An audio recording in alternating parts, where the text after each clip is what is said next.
Hello and welcome to Just Hoops. Team USA is at full swing with their exhibition games going on overseas as they prepare for the FIBA World Cup. In this video, we're going to take a deeper look at the collection of young, talented, and exciting forwards that are on this team that are going to put them in a position to potentially win the gold medal. First things first, let's dive into Jaren Jackson Jr. and his potential fit and impact for Team USA this summer. This past season for the Grizzlies, he averaged 18.6 points per game, 6.8 rebounds, 3 blocks, a steal, and shot very efficiently with a 61.3 true shooting. So let's look at the film and see what Jaren Jackson can bring to Team USA. The thing with Jaren Jackson Jr. is that he is a genuinely game-changing defender. The way that this man is able to block shots, protect the rim, and then also go out and switch, make plays on the perimeter, the inside-outside ability that Jaren has at this end of the floor is special. To add some numbers to it, in his on-off, he held opponents to minus 5.5 points per 100 possession while he was on the floor. Jaren is one of the most impactful defenders in basketball. This first bunch of clips is his shot blocking ability, the way that he roves on the help side, the way that he's also able to block shots on his individual assignment. Just staying vertical, having the timing, having the feel and understanding on an individual level on how to block shots, how to position himself, and where to be in order to make these plays happen. Help side, on the ball, regardless of where he is, he goes out there and he makes these plays look easy and one of a kind. The next thing that makes him special as a defender is his just ability to guard. We talked about it briefly earlier, but the way that he's able to sit in his stance, guard on the perimeter, switch out, be in spots at the point of attack that impact the ball and make the ball handler not do the thing or get to the spot that they want to get to. Along with that, he's also able to guard his position. You can see here against Anthony Davis, holding his ground, being solid in the post, and just doing his job at an incredibly high level. There's clips against Zubac. There's clips against other bigs in the league, and also him switching out on the perimeter, sliding, staying in front, using his chest, doing all the little things that add up to successful defensive possessions as an individual on a nightly basis against some of the best players in basketball. To flip sides of the floor and start talking about Jaren's offensive game, I think it starts with his ability to space the floor and be that stretch forward, that stretch 5 in smaller ball lineups, just the ability to go out there and knock down shots from beyond the arc. This last season, he shot around 36%. He has had seasons in the past where he has shot near 40 or above 40, and I think that the way that he's able to space the floor both as an off-ball threat, as an off-ball mover, pick and pop, and also showing glimpses of doing it off the bounce makes him a complete threat in terms of his shooting ability. Yes, he has the unique shot with it being a push shot, but at the end of the day, with his size, his length, his quickness of his release, he has great balance, great flow, and he's one of the best jump shooters at his position. And lastly, something that does not get talked about enough about Jaren's game is his ability to put the ball on the ground and make plays off the bounce and just be an attacking force. So this first bunch of clips in terms of attacking, we're going to look at him as a roller, diver, cutter, just his ability to always find the ball, be available, have great hands to catch and finish these plays, whether it's a lob or a roll or a cut. And then secondly, if he does catch it on the perimeter or in a short roll situation, he could put the ball on the ground for 1 or 2 bounces, get to a floater, get to the rim, finish these plays in a variety of ways. And for his position, he has great handle and great vision when he's in these spots on the floor, and he's able to finish in a variety of ways with either hand, fight through contact, do a lot of things that not many guys at his position can do. The way that he has confidence with his handle just shows that he has a great foundation of attacking off the bounce and making plays with the ball in his hands. I think bringing this to Team USA can be a big-time game changer at the offensive end. Now let's look at Paolo Banchero and talk about what he can bring to the World Cup for Team USA. In his rookie season for the Orlando Magic, he averaged 20 points per game, 6.9 rebounds, 3.7 assists, and nearly a steal. Did not shoot too efficiently, but grew more comfortable as the season went along.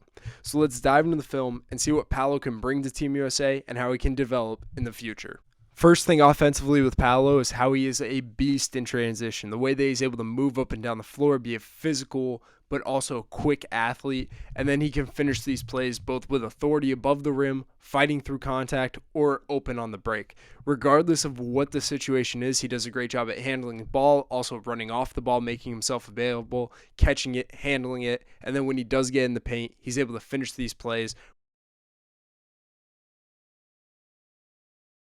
Next, we're going to expand upon his ability to make plays on the break and talk about it in the half court. He's a physical attacker and driver with the ball in his hands. He has a solid handle. He's able to get to where he wants to get on the floor, but when he specifically gets to the paint, his size and physicality gives him such an advantage. He knows how to use his strength already as a rookie. I think going into the future, it's something that'll give him an upper hand on basically anyone at his position. The way that he gets downhill, he's able to finish with touch. He's able to finish with strength. Just the different things that he has in his bag when attacking the rim. And I think he has room to continue to grow in terms of having a Euro step, going to a spin move, just having different things in his bag for different situations in order to be more effective and get better looks. Next, at the offensive end, he's an improved shooter. I'm saying improved only because during his rookie season, he started so roughly from beyond the arc, and as the season progressed, he grew more and more comfortable with his shot, the range, and the situations in which he will be getting these looks. Going into the World Cup, I think that with the line closer, he's going to be an even better spacer and playing off of guys, but going into the future of his career, the comfort he showed as the season progressed was big time. I think going into next year, he'll definitely have a higher level of comfort from beyond the arc and be highly efficient from there. And lastly, to talk about the defensive upside, Paolo Banchero has all the physical tools in the world to be a great defender. He has the size, he has the strength, he has the length, he has the quickness. He can just do it all and guard a variety of spots. I think last season he had glimpses of being that all-around defensive force, the way that he can stay in front of big guys and fight them off their spot and force them into tough plays in the paint, staying vertical, not fouling, also going out on the perimeter, staying in a stance, sliding, being disruptive with his strength and length that not many guys have on the perimeter.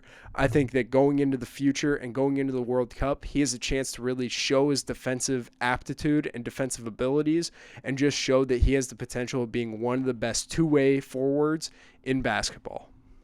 Next, let's talk about Josh Hart from New York and what he's bringing to Team USA. Last season in whole, he averaged 9.8 points, 7.8 rebounds, 3.8 assists, 1.2 steals, shot highly efficient from all areas of the floor. But now let's dive into the film and see what Josh Hart can bring to this team. So first things first, at the offensive end of things, he is a trusted spacer. In his 25 games with the New York Knicks, he shot 50% from beyond the arc. Yes, 50. The way that he is able to make himself available, catch, get up quick release, the way that he moves off the ball to make himself available, finding cracks and openings. He is just an efficient and effective spacer. He knows where his spots are. He knows when and where to take his shots. And then at the end of the day, he's also able to attack closeouts, finish at the rim, and do those things also. So it keeps the defense honest. But in terms of shooting, he's bringing a capable shooting ability to Team USA, and he definitely has familiarity with the guards, specifically Jalen Brunson, and he'll be able to go out there and knock down shots consistently. Next, we got to talk about his elite ability to clean the glass. Both offensively and defensively, he's one of the best rebounding smaller guys in the NBA. Yes, he is 6'5", but at the end of the day, that's pretty small for the league. But he goes out there, he attacks the glass with tenacity and energy. He blocks out bigger guys. He attacks the ball with two hands. But on the defensive end of the floor, you see him going in, scrumming on the ground, trying to gather whatever he can. But the offensive end of things, he sneaks in, he finds his openings, he's able to finish with putbacks, whether it's dunks or layups. He has the dexterity to catch it and finish those, the awareness of openings on the floor, and then at the end of the day, just the toughness, the energy, and grit to go out there and get extra possessions for his team to go win games. These types of plays are not rewarded, but they win basketball games, and it can be huge for Team USA. Josh Hart is one of the most high IQ winning basketball players in the NBA, and the way that he just makes the right play on the floor. In these first few clips, you see a pitch ahead, you see a next pass, just doing those types of things that get the best shot on the floor in a given possession, and those types of plays go a long way. But the thing that makes him special as a playmaker, he nearly averaged 4 assists a game this past season, was his ability to play out of the paint, whether it was short roll, whether it was attacking off of a closeout, whether it was just playing basketball in a 4-around-1 situation, touching paint, kicking it out, or finding the dump down, just making the right plays happen when he had an advantage to touch paint. When he didn't have an opportunity for himself, he tried to make the best opportunity possible for his teammates, finding the open shooters on the perimeter, getting the ball there on time and on target. If the big was open, he was able to deliver an on-time, on-target lob pass or a dump-down pass on the ground. Just being able to do those things at a high level definitely translates to winning games in the long run. And lastly, at the defensive end of the floor, he has grit and determination. He might not be the best defender based on the numbers, but he does a great job at just going out there, guarding his yard, taking matchups head on, and not being afraid to fail almost. And that goes a long way. For the Knicks last season, he held opponents to minus 6.8 points per 100 possession. And with Portland this past season, it was minus 5.1 points per 100 possession as a defender. Just going out there, giving it your all, taking on big-time matchups on a nightly basis definitely goes a long way. He has size, he has length, he has quickness. He does a lot of things with his physical tools to be disruptive. I love his physicality as an individual defender, but at the end of the day, the way that he just goes out there, has the mindset, the determination to go get stops, goes a long way in winning basketball games and being impactful.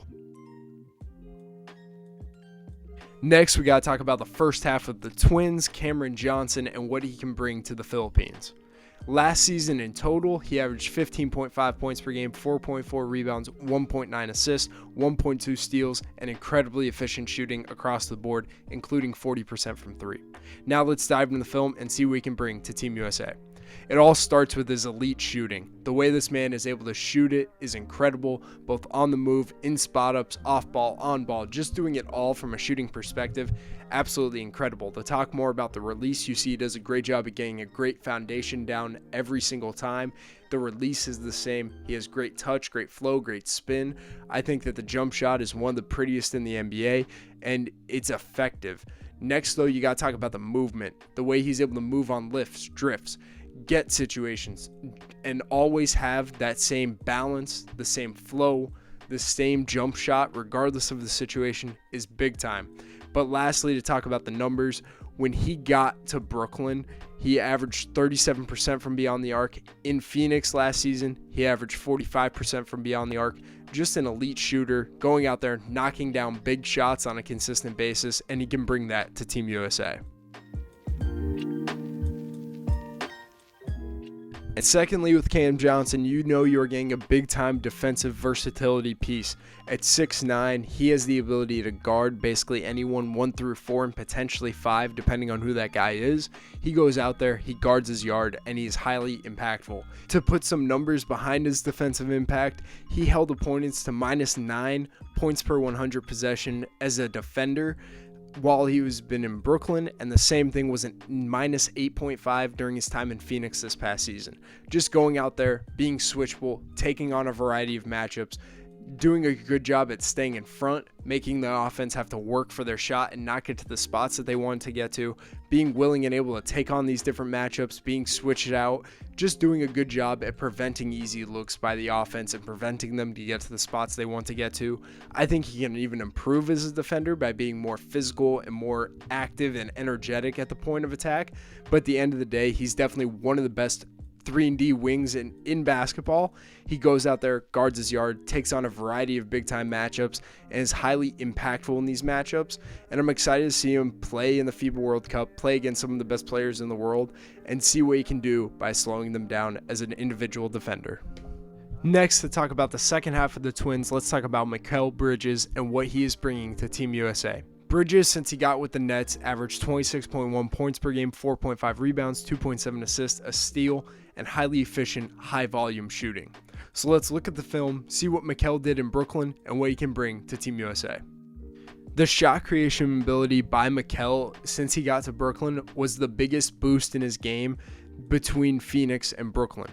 To add some numbers to it, he shot 55.9% at the rim, 48% from mid, 38% from three. He was a 48.5% field goal percentage ISO scorer in the pick and roll, plus his passes, 46.9%, and he was a plus 4.5 in his total on-off. just a big-time scorer, creator for himself and his teammates. But to talk more about the shot creation ability that he displayed while in Brooklyn, you can see he does a great job on the bounce at getting to his spots. He does a good job with his shoulders and his length to create space. He does a good job at changing pace, changing direction, and getting to his spots. He has an elite mid-range game. He's really good around the rim. But one area of his game that I'm excited to see him continue to develop and see him play with Team USA is his ability to create shots from beyond the arc and knock down shots off the bounce from three. Just an all-around three-level scorer, and I'm excited to see him continue to grow. Next, we got to talk about his big-time shooting ability. Yes, we just referenced his ability to make shots off the bounce a little bit and how we want to see him continue to grow. But when it comes to catch-and-shoot situations, he shot 37.8% from beyond the arc in those spots. I think that as a spot-up shooter, he'll have a lot of opportunities to create opportunities in these spots with Team USA, especially with the likes of Anthony Edwards and Brandon Ingram and Jalen Brunson and so on and so forth. Just being able to play off the ball, play on the break, catch and shoot, knock down shots from beyond the arc, and also catch and rip and make plays in spot-up situations for himself and his teammates, get to his spots at the elbow, find teammates on the backside, just playing good basketball off the ball and not necessarily being the on-ball threat.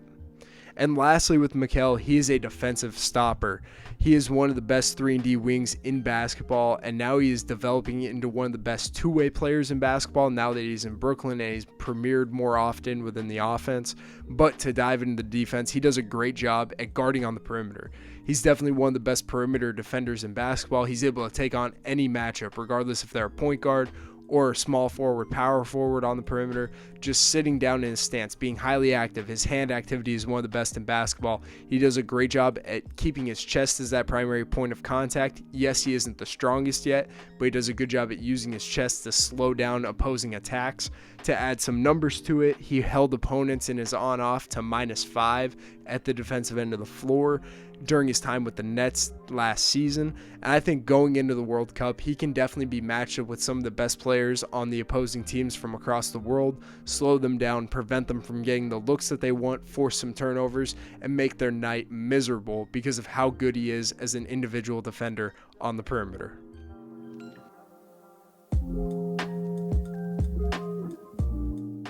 Last but certainly not least out of the forwards, Brandon Ingram. To go to last season's stats, he averaged 24.7 points per game, 5.5 rebounds, 5.8 assists, shot 48 from the field, 39 from three, 88.2 from the line. One of the most elite scorers and players in basketball. Let's see what he can bring to Team USA. Brandon Ingram is one of the most elite bucket getters and makers in basketball. The way this man is able to get to his spots, finish plays at the rim, create shots in the mid-range, knock down threes off the bounce, attack mismatches. First, when it comes to getting to the rim, you can see his size and length and also just craftiness and savviness with his shoulders and his strength in some way, just carving defenders out, getting to his spots at the rim, finishing through contact, having a real nice runner also, just being able to be effective down there. To add some numbers to it, he shot 67% at the rim last season. Just a highly effective guy when he gets down there, but he doesn't get down there too often. Only in the 22nd percentile in terms of shots at the rim, but at the end of the day, still one of the best at the game when he does get down there at finishing those plays efficiently, effectively, either hand through contact, with authority, all the way around. But the thing that makes Brandon Ingram special is the mid-range. He shot 46% from the mid on 61% of his field goal attempts coming from this area of the floor. He's in the 99th percentile in taking these shots, and you can see in these clips the savviness, the craftiness, the handle, the changing of pace, the changing of direction, getting to his spots, manipulating the defense with his body and movement patterns is absolutely elite. And then when it comes to the jump shot, his high release makes it nearly impossible to guard in this area of the floor, and especially when he gets to his spots, has rhythm and flow, it's definitely nearly impossible to get a contest and slow down that shot by any means. And at the end of the day, the three ball, he's able to knock down incredibly tough shots from beyond the arc, from mid-range on a consistent basis. And then nextly, in terms of being an off-ball threat, he's underrated in terms of being a spot-up shooter. He shot 42.3% on catch-and-shoot opportunities last season. I think with Team USA and the likes of Anthony Edwards, Jalen Brunson, Tyrese Halliburton, and beyond, he's an opportunity to really show that he can play off of anyone, knock down shots with consistency and efficiency, night in and night out across the globe against different defenses, and just being an all-around offensive threat with the ball in his hands or without the ball in his hands, having to worry about him consistently. And the last thing about his offensive game is that he is a highly underrated playmaker. You saw at the beginning that he averaged over 5 assists per game, but the way that he is able to manipulate defenses and get to his spots as an offensive shot creator, he turned that into creating shots for his teammates. When he saw help come over, he knew to deliver the ball and make that easy pass. This first bunch of clips is just the simple next pass, finding the roll man, the low man's tagging in early, let's skip it across the floor, just making the simple reads. Next, though, he really developed in the pick and roll at finding the big man, even on pin down situations when the big is diving, just knowing when there's 2 guys on him, oh, the big at the rim is open, I'm going to be able to throw it over the top, get them a good look at the rim, and making plays out of the paint. And beyond just making the reads, become one of the best passers in basketball. Delivering the ball on time and on target from different angles is incredible to see, and something I'm excited to see him continue to do moving forward. And lastly, the defensive possibilities with Brandon Ingram are endless. Yes, he is not the best defender on this team or even the Pelicans, but he does a great job at this end of the floor when he is locked in and when he is willing and able to make a stop. I think with Team USA, with that environment, he's going to go out there with this energy and intensity and also bring it to the Pelicans next season. But to talk more about the defense, you can see when he's locked in, when he's in his stance, his hands are out and active. That length, that size makes him one of the most versatile guys at the forward spot in basketball. And then he's able to be versatile, guard on the perimeter, guard guards, guard bigger guys, just be impactful. And I think that he can be a candidate for an improved defensive player of the year type of deal, being able to make plays happen, force turnovers, block shots, fly around on the help side. Just because of his physical tools, he has the potential to be a highly impactful defender for a really long time.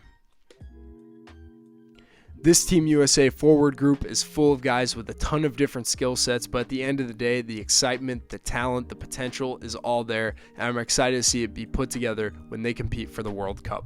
So I hope you enjoyed this video, learned something about each and every single one of these forwards. For more content like this, please like, subscribe, and share, and we'll catch you in the next one.